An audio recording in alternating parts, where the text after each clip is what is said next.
ఈ కార్తీక మాసంలో పుణ్యాన్ని సంపాదించుకునే విధానము, అర్చన, అభిషేకము, దానము.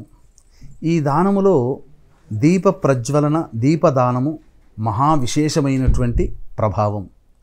కావున ఈ దీపదానము శాస్త్ర ప్రకారం ఎలా చెప్పబడింది అనంటే, గోధుమ పిండిని కానీ లేదా బియ్య పిండిని కానీ ముద్దగా చేసి, అంటే ఆవు పాలు పేసి ముద్దగా చేసి ఒక ప్రమిదిగా చేయాలి.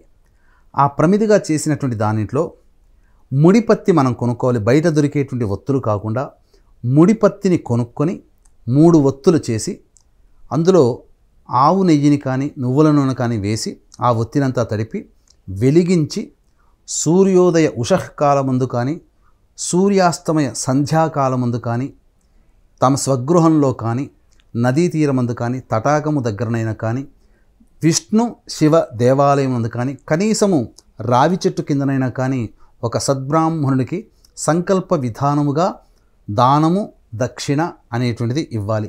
ఈ విధంగా దానం చేసినటువంటి మానవుడికి సమస్త యోగాలు కలుగుతాయి, పాపములన్నీ నశిస్తాయి. ఎలా నశిస్తాయి అనంటే, ఒక దూది పింజకి ఈ యొక్క మంట తగిలితే ఏ విధంగా తొందరగా నిప్పు కణిక తగిలితే ఏ విధంగా దూదంతా కాలిపోతుందో ఆ విధంగా వాళ్ళు, అనగా దీపదానము చేసినటువంటి వ్యక్తులు రహస్యముగా, జ్ఞానముగా, అజ్ఞానముగా ఎవరికీ తెలియకుండా చేసిన పాపములన్నీ కూడా నశించిపోతాయి.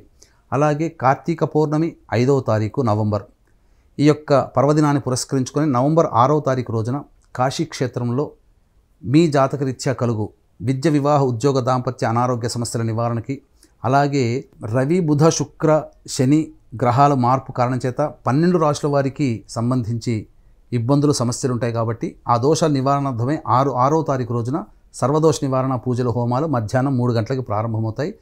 6వ తారీఖు 2 గంటల లోపల మీ గోతనామాదులు నమోదు చేసుకోవచ్చు. నమోదు చేసుకున్నటువంటి వాళ్ళకి శక్తిపాతము చేసినటువంటి కరుంగలి మాల ఇవ్వడం జరుగుతుంది.